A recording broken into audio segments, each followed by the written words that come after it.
Assalamualaikum warahmatullahi wabarakatuh. Ini saya mau pertanyaan singkat saja. Apa maksud dan definisi tentang Telaga Kausar? Karena saya mendapatkan kata-kata Telaga Kausar pada waktu saya kholwat dan sebelumnya saya belum mengetahui apa itu Telaga Kausar. Mohon penjelasan secara hakikat. Terima kasih. Assalamualaikum warahmatullahi wabarakatuh. Waalaikumsalam warahmatullahi wabarakatuh. Telaga Kausar itu adalah satu tempat yang menyumberkan, memunculkan sesuatu itu akan membahagiakan terhadap siapa yang meminumnya.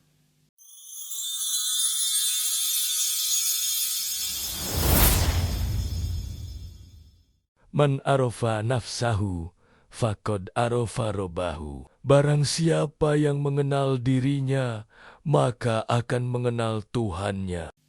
Assalamualaikum warahmatullahi wabarakatuh. Ada dua pertanyaan. Mengapunten Gus, mohon penjelasan. Yang pertama, ketika saya mengaji, mungkin maghrib, itu dihentikan lagi dengan tokek, tapi bukan di luar, Pak. Suaranya jauh, ternyata di dalam dada.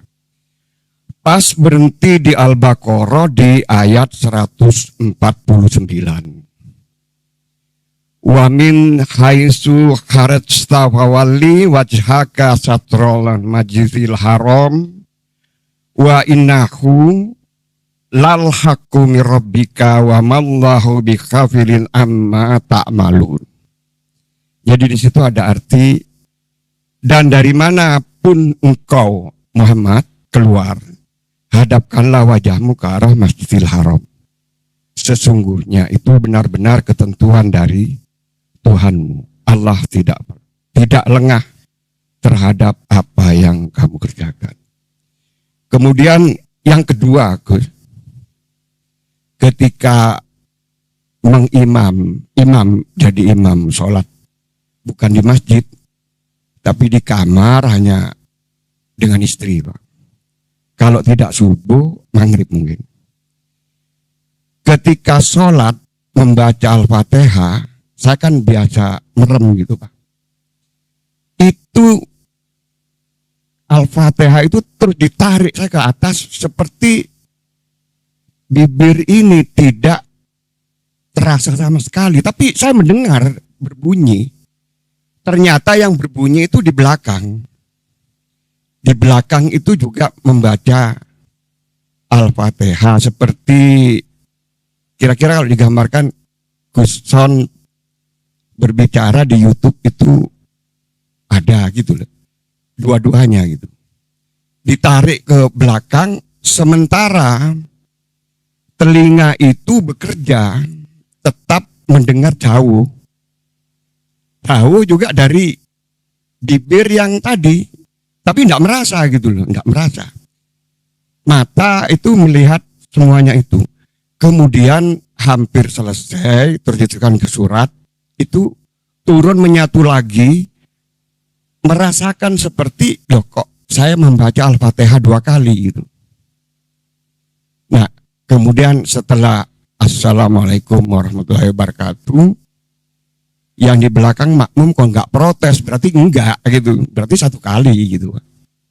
Nah, itu kejadian seperti itu, mohon untuk dijelaskan. Wassalamualaikum warahmatullahi wabarakatuh. Waalaikumsalam warahmatullahi wabarakatuh. Perintah Allah terhadap Kanjeng Nabi dimanapun beliau berada, disuruh menghadap Masjidil Haram. Ini ada kaitannya dengan perpindahan kiblat yang tadinya ada di Maqdis, terus pindah di Masjidil Haram. Iku artinya apa, Pak? segala keadaan ati sampeyan ngadepi kahanan apapun, ati harus lurus ke kiblat hakikate. Kiblat hakikatnya adalah urip. Bahasa dohir umum Allah. Berarti pundi? Ya sing wujud tunggal niku, sing sering kula sebut Al-Hayyu. Tapi bukan sifat Al-Hayyu, maksudnya wujudnya. Berarti bentuknya Anda dikatakan menghadap terhadap kiblat atau Masjidil Haram, manakala rasa sing muncul dalam diri jenengan iki bukan aku makhluk, tapi aku Allah. Inilah maksudnya menghadapkan wajah terhadap kiblat itu di situ. Dalam keadaan dan menghadapi kondisi apapun, sebab dikatakan secara wujud batine Allah kang tunggal ya urip iku, wujud dohire Allah kang tunggal nggih nyuwun sewu disebut nurullah itu. Lah selanjutnya antara Nur Muhammad dan nurullah itu sudah tidak ada bedanya. Antara wujud batin dan wujud dohir di dalam kewujudan tunggalnya sudah tidak ada beda. W1. Nomor 2, ketika imam mengimami dalam satu sholat maghrib, katakanlah kejadian apa yang sudah jenengan ceritakan mulai awal tadi, bisa kami simpulkan bahwasanya qad aflahal mu'minuna alladzina hum fi sholatihim khashi'un. Hati sudah dilalaikan dari perkara-perkara selain daripada ingsun Allah, termasuk Fatihah, membaca, telinga mendengar, tapi bukan ingsun makhluk iku yang membaca, bukan ingsun makhluk itu yang mendengar, tapi ingsun Allah. Inilah yang disebut sesuai dengan surah Al-Mu'minun ayat 1 dan 2 tadi. Qad aflahal mu'minuna alladzina hum fi sholatihim khashi'un. Bertemu Allah dikatakan makrifat. Mekaten. Adik wonten monggo. Cik.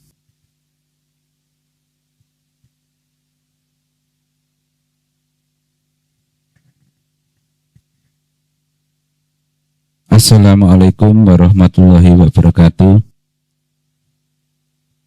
Dumateng Gusan kula nyuwun ada satu pertanyaan. Untuk mencapai pemahaman Allah wujud, kita harus berani lompat pagar atau nerobos pagar istilahnya.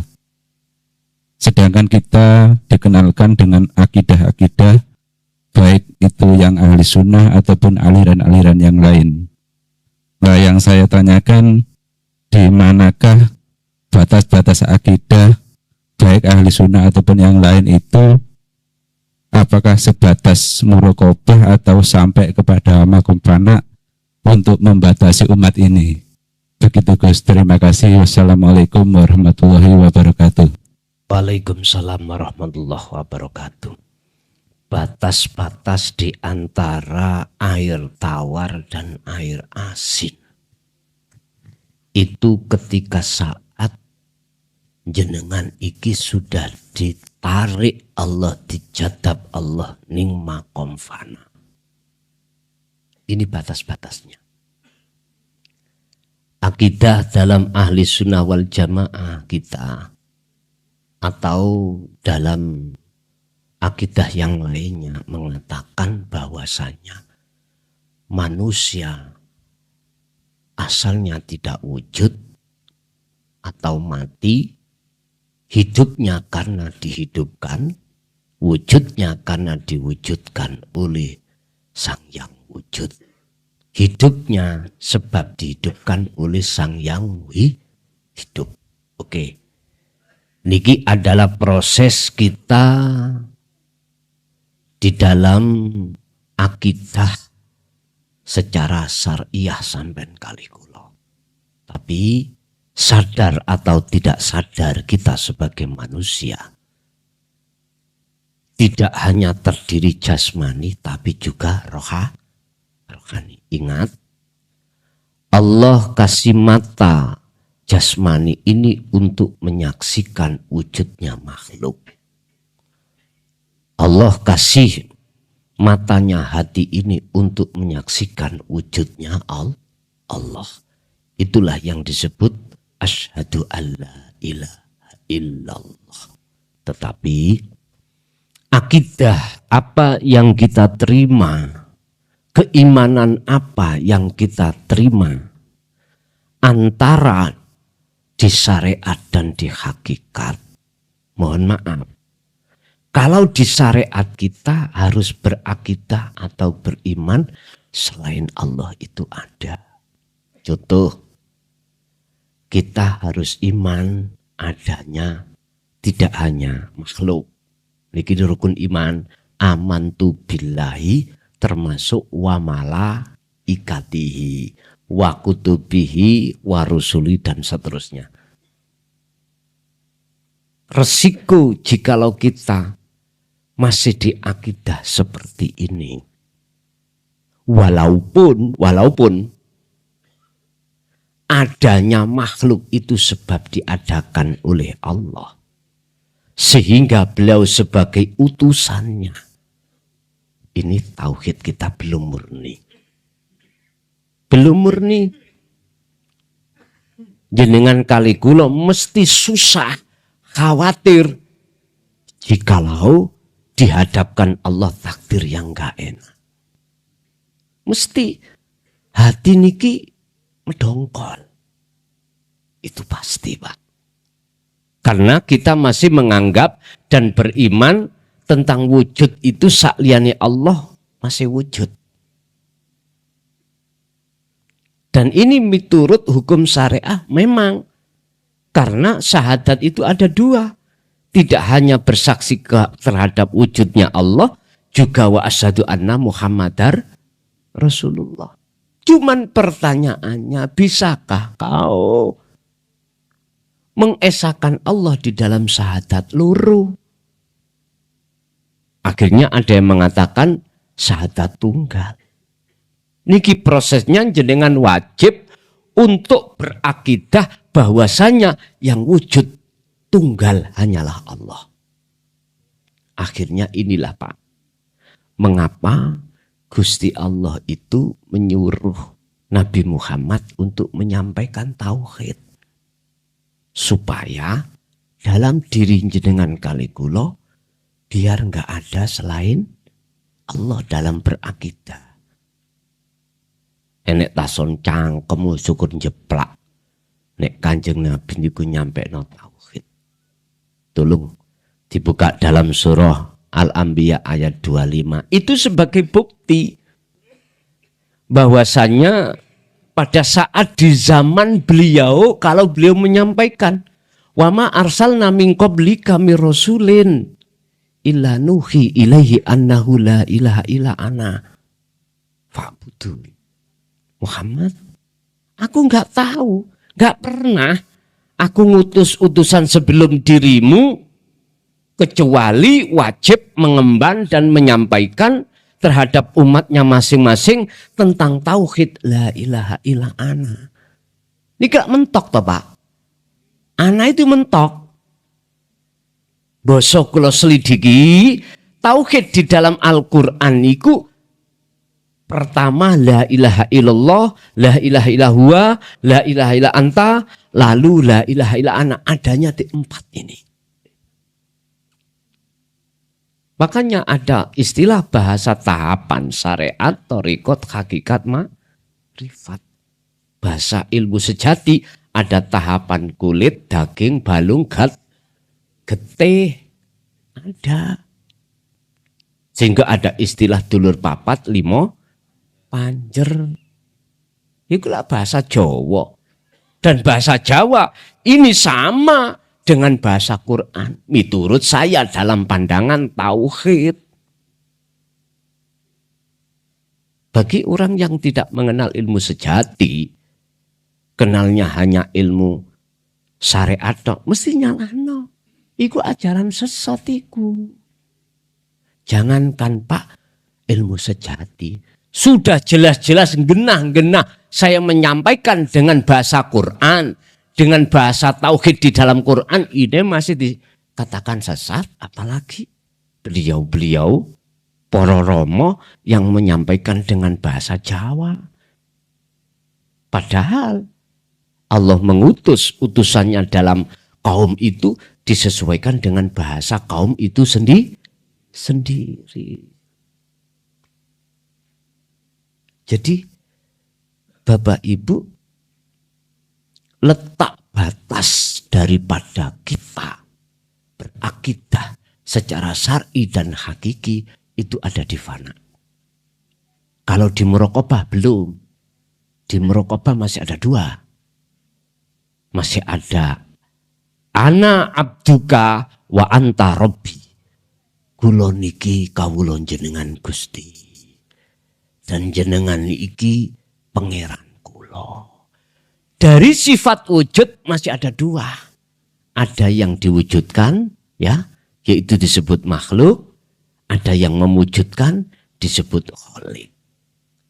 Muraqabah, dekat. Nek dekat berarti masih ada jarak. Kalau ada jarak berarti ada wujud dua. Lah batasnya itu ketika jenengan ditarik Allah ke fana, alam fana, baru hakul basir, ma'rifat. Karena yang wujud tunggal hanyalah Allah Subhanahu wa ta'ala. Tapi pertanyaan nih, jenengan iki diletakkan khos apa khawasul khawas dalam makrifat. Kalau khos ya wis akali wis tebal. Tapi nek khawasul khawas cuman hati yang esa. Akal iki masih berfungsi. Sehingga ketika saat kewajiban datang ya dilakoni, larangan datang ya ditinggal nih. Waktu ini mangan luwe genah. Waktu ini kerja. Tapi yang host tadi ora ngerti apa-apa. Wis ngene ya karepku, ngono ya karepku. Lah kedua-duanya ini di mata Allah sama. Sama-sama kekasih Allah. Mekaten. Nggih, tasik wonten.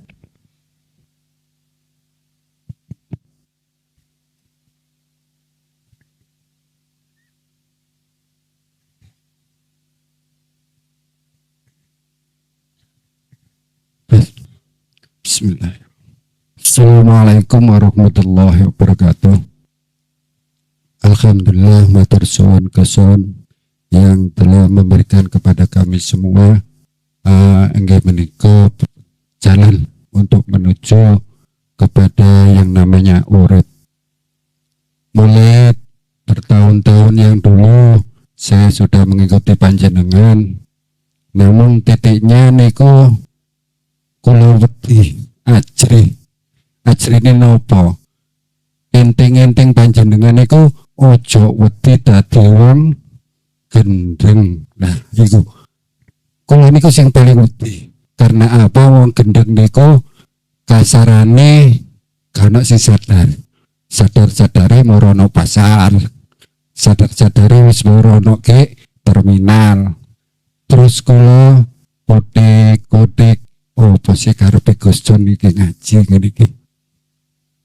Secara teori alhamdulillah sampun masuk, insyaallah sampun masuk. Namun ketika saya hadapkan kepada yang namanya urip, itu terjadi sesuatu yang sangat hebat sekali terhadap diri saya. Itu karena wajilat qulubukum. Redek niku mboten saged dihentikan, mboten saged dilereni. Wis sing bingung, sing lemes, sing apa sedaya numpuk. Terus niku terjadi ketika saya mendengarkan panjenengan dan saya praktekkan. Nah, kejadian seperti itu saya mundur lagi. Mosok Allah yang sudah nyawiji isih ana rasa redeg wedi bingung. Iki berarti durung sampai. Ngoten nggih. Terus kula maju malih. Maju, alhamdulillah wajilat qulubukum meniku tasih wonten, namung sampun sekedhik sampun kula atasilah kasarane. Namung teng mriku tasih wonten iradah karep osok ayang-ayang kados panjenengan wau ayang-ayang kok iso ana karep. Iki karepe sapa? Nah, mosok nek wis nyawiji iso ana karep, nek berhadapan kalian tiyang lak bahaya sekali. Sak ucap iku iso dadi kedaden. Wonten niku kula nyuwun pitutur panjenengan ya napa caranipun keranten niki kula sampun sepah. Terus terang kula kepingin sekali innalillahi wa inna ilaihi rajiun. Mati sebelum mati. Niku kepingin ngadep datang Allah. Keranten kula sendiri sebagai santri panjenengan slidikake keterangan panjenengan niku semampu kula ingkang kula serap kula praktekaken walaupun secara mandiri. Untuk itu saya minta panjenengan untuk menjelaskan kepada kami, khususnya kepada saya. Matur suwun. Assalamualaikum warahmatullahi wabarakatuh. Waalaikumsalam warahmatullahi wabarakatuh. Wajilat qulubuhum niku sebagai proses berkurangnya wujud selain Allah dalam ketiadaan. Berangsur-angsur itu nanti akan hilang. Saat jenengan iku estu Gusti Allah naruh atau menarik atau meletakkan di makom makrifat setelah fana itu, maka wajilat qulubuhum itu mesti ditiadakan Allah.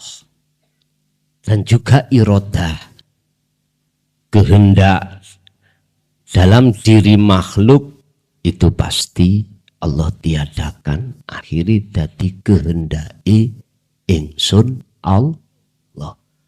Urusan ketemu makhluk lain untuk berkehendak, apakah bahaya? Pak Gusti Allah iku luwih paham katimbang kita. Gak mungkin Gusti Allah iku nyeplak wong sing gak salah. Gak mungkin. Istilah bahasa ini. Kalau ini bagiannya si A, gak mungkin dikasihkan si B. Sebab gak ono ceritane Gusti Allah keliru. Mboten enten. Cuma nafsu wae iku sing ngoyak-ngoyak. Nafsu wae sing ngoyak-ngoyak.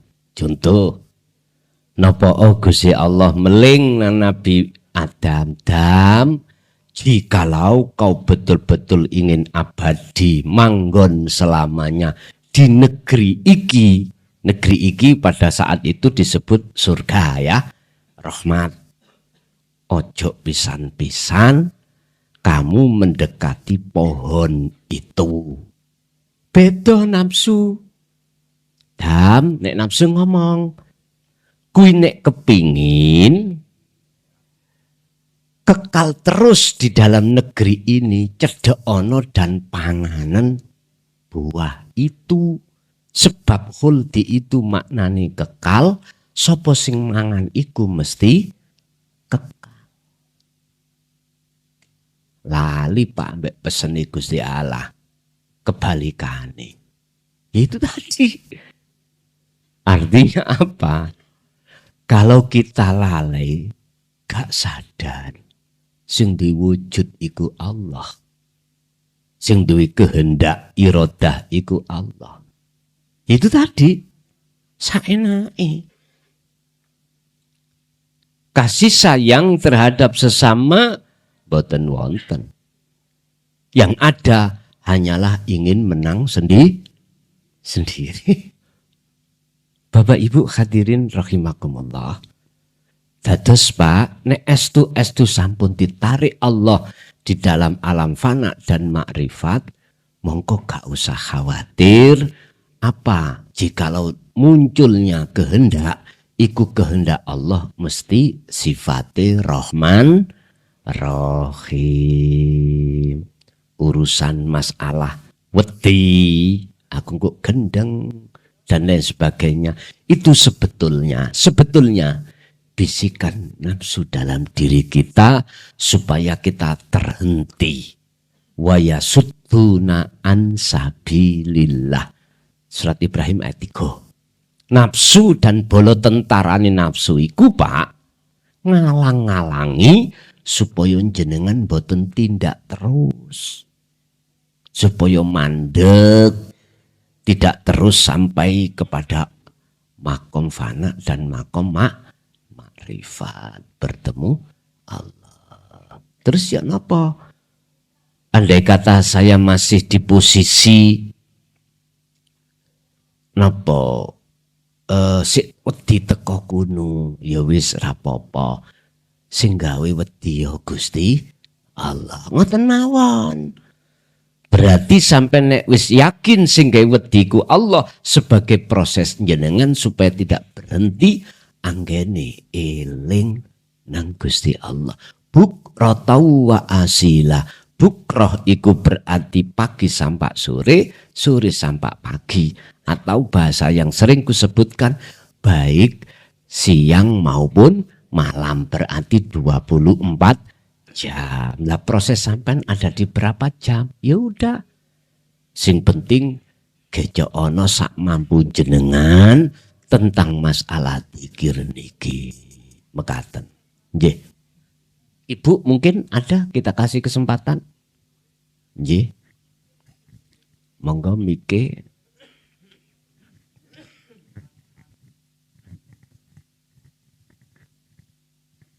Assalamualaikum warahmatullahi wabarakatuh. Niki di luar tema nggih Gus, napa sing kula alami sakniki? Kula lek kholwat niku kok awak kula panas ngoten.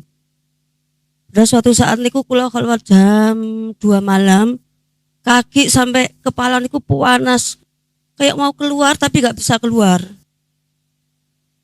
Itu bagaimana Gus? Saya minta solusinya. Setiap saat itu badan saya itu nggak enak kayak orang di apa ya Gus, ditandangi gitu loh. Nggih ngoten ya Allah. Kula sampai ya Allah. Lek anjen Dengan waktu kholwat dikiri sirul asrar fungsi badan. fungsi Gus. Fungsi nggih. Nggih. Sampai kula doa ngeten ya Allah, pun sampai anak putu kula kena kayak konten boten kiat ya Allah, kula ngoten. Ngoten mawon Gus. Kula nyuwun solusine ngoten mawon. Assalamualaikum warahmatullahi wabarakatuh. Waalaikumsalam warahmatullahi wabarakatuh. Oh nggih Gus, ten geger kula niku kok kaya wonten sing gerak ngoten lho. Kula damel kholwat niku ngeplek ambiar ngeten. Terus mangke lek ne anu ngoten rasane kaya ngeten. Sampai ngeten nggih. Ngoten mawon. Assalamualaikum warahmatullahi wabarakatuh. Warahmatullahi wabarakatuh. dimanapun jikalau ada hak ketemu batil mesti tarung. Perkara hak dengan perkara batil mesti tarung. Jenengan posisi kholwat berarti perjalanan ninggalno dalane nafsu nuju dalane Gusti Allah. Dikira terus nafsu ridho, mboten ridho. Nafsu akan masuk satu yastahibbunal hayatad dunya. Membikin ati sampean kali kula niki mencintai selain Allah. Gak bisa nafsu lewat jalan itu. Kedua, wa yasudduna an sabilillah. Jenengan dihalang-halangi dari jalan Allah supaya ditarik lagi berjalan di atas jalan nafsu. Dalane nafsu mek situ. Napa? Ndadekno ati iki lalai nang Gusti wis dengan jalan apapun. Fungsi ini wonten mriku. Kalau lewat ini juga nggak bisa, terakhir nafsu itu wayabhunaha iwaja. Tengah dalan jenengan berjalan di atas jalan Allah dipuklek. Nanti dipuklek. Dibegal. Dialihkan. Sing asale betul-betul lillah. Sekarang kok ya tengah dalan ono kekarepan sakliyane lillah. Bisa jadi. Intine nafsu itu tidak akan pernah ridho jikalau ada satu hamba yang di dalam hatinya ada keinginan perjalanan untuk menuju dan bertemu Allah. Lah panas wau ikut tembung secara dohir atas gapnya antara hak dan batil. Lah niki apa selamanya? Boten Bu. Boten. Lah saran saya, janganlah jenengan berkholwat itu hanya ketika saat jenengan ini di tempat khusus saja. Lakukanlah di tengah-tengah tempat rame. Sebab Gusti Allah sampun dawuh dalam surah Ali Imran, ya ayyuhalladzina amanu dzkurullaha qiyaman wa qu'udan wa ala junubihim. Lakukanlah kholwat atau kesadaran eling dzikir nang Allah iku baik dalam keadaan berdiri, duduk ataupun berbaring. Artinya segala keadaan secara umum. Iku coba jenengan lakukan. Jangan hanya mengandalkan kholwat secara khusus saja. Nah, perkara apa yang ditampilkan Allah di muka jenengan kados ngeten-ngeten ya. Kalau boleh saya katakan, kalau jenengan saged memahaminya, ngapunten ingkang kathah. Iki wis dibujuk kabeh dereng. Ana sing dereng ah. Ada wis ngene ae ngene. Orang mengatakan bahasa rokok itu mesti ada prosesnya, papir, nggih, mbako, cengkeh. Iku kesebut sedaya. Artinya Allah memproses panjenengan Bu miturut cara Allah sendiri yang kadarnya itu tidak memberatkan jenengan. Sebab Allah tidak akan mungkin memberikan beban di atas kemampuan hambanya sendiri. Sing penting jenengan rela, ikhlas dengan cara mengalirlah. Jadilah jenengan kali kula seperti gandengane trek. Gandengane trek dia. Ditarik ngalor lewat jalan alus kadang ono, kadang dilewatno dalan ngrunjal enggak kepenak. Trek iku yo gak tau sambat. Padha mbek wayang kulit niku lho digebuk-gebukno dalang. Gak ono wayang iku noleh nang gone dalang itu dangkrik loro. Mboten enten isine gur manut sendika dawuh. Lamung niku iso jenengan kali kula manut sendika dawuh kalau kita nyadari kalau kita persis seperti wayang kulit mekaten Ibu. Nggih, Ibu lainnya.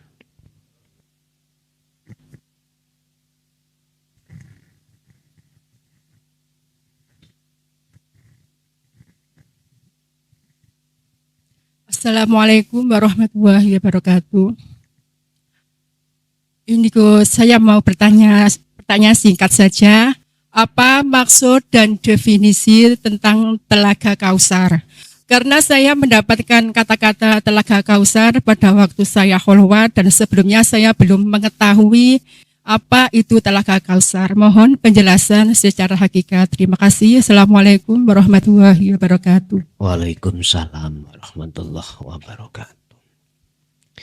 Telaga Kausar itu adalah satu tempat yang menyumberkan, memunculkan sesuatu yang sesuatu itu akan membahagiakan terhadap siapa yang meminumnya. Telaga itu adalah tempat, Al-Kautsar itu sesuatu yang seluruh hati umat manusia menginginkan. Tapi mayoritas ketika di dunia tidak menginginkan. Al-Kautsar, mohon maaf, itu sebetulnya ma'ul hayat. Air kehidupan. Apa air kehidupan itu? Kalau saya proses namanya takwa adalah ilmu, amal, istiqomah. Berhubung. Bab masalah ma'ul hayah atau ilmu tauhid itu tidak dijelaskan oleh para alim ulama secara umum, maka kita nggak ngerti. Padahal itu yang dibutuhkan. Ning dunya iku Pak Bu, ora ono sing nyenengno kekekalan dalam diri kita. Bahkan Syekh Ibnu Athaillah dalam makalah lain nanti menyebutkan Gusti Allah iku gak nyiptakno perkara sing membahagiakan ning donya. Perkara sing membahagiakan iku cuman di akhirat. Iku karepe ngeten. Apa sing kok sawang enak menyenangkan itu yang bersifatkan dunia itu sifatnya iku bujuk. Artinya di balik itu ada yang mengekalkan kebahagiaannya. Apa? Dijawab, yaiku alladzina amanu wa tatma'innu qulubuhum bidzikrillah. Sebab hati selalu ingat kepada Tuhannya itulah yang akan menjadikan hati itu tentram. Berarti apa? Dzikir itu sebagai wasilah, sebagai pertemuan jenengan kali kula. Berarti ketentraman hati yang abadi itu jatuhnya ketika bertemu Allah karena kekal. Nek selain Allah gak kekal. Ibaratin jenengan gak ada garwa kaya Arjuna gedhe dukur ganteng. Nek umur 90 peok. Wis bringase mang wis gak ono wis. Nguber putune wis mboten kuat. Berarti gak kekal. Jorawak dhewe sing umur 70 lho Pak. Lungguh kesuwen ngadegi goleki cagak. Lah nggih to? Nggih. Wis ngono kuwi lah. Jadi yang dimaksud makalah Syekh Ibnu Athaillah niku gak ono ning donya iki Allah menciptakan sesuatu yang bahagia. Itu maksudnya karena tidak kekal. Lah sekarang di balik itu ada yang kekal. Apa? Alam akhirat. Dan di mana alam akhirat? Ya di sela-sela alam dunia ini. Makanya kata Rasul, kamu akan bisa sampai ke alam akhirat. Kuncinya cuma satu. Wa dzakarallaha katsiron. Al-Ahzab 21 teng mriku. Jadi yang dimaksud Telaga Kausar satu tempat yang menyumberkan keabadian. Ibaratnya syariat kuwi nek ngombe banyu Telaga Kausar gak ngelak selawas lawas sih ya niku maksudnya. Nggih. Ibu tasik wonten setunggal kas.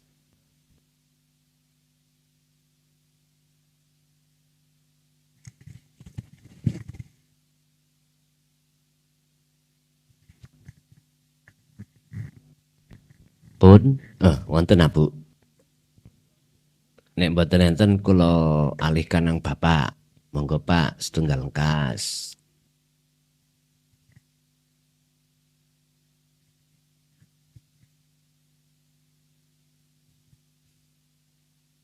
Assalamualaikum warahmatullahi wabarakatuh. Ini saya Gus badhe tanglet masalah salik dalam perjalanan kholwatnya. Sudah berusaha bidayahnya betul, tidak merasakan dirinya yang kholwat, semuanya Allah. Tapi dalam perjalanan kholwat itu salik tidak pernah ditemukan dengan alam mukasyafa. Itu apa sudah dikatakan kholwat yang betul apa belum? Gitu yang saya tanyakan. Terima kasih. Wassalamualaikum warahmatullahi wabarakatuh. Waalaikumsalam warahmatullahi wabarakatuh. Alam Allah terbagi menjadi 3, muhadharah, mukasafah, musyahadah. Muhadharah berarti alam kasunyatan iki dihuni oleh makhluk kasar.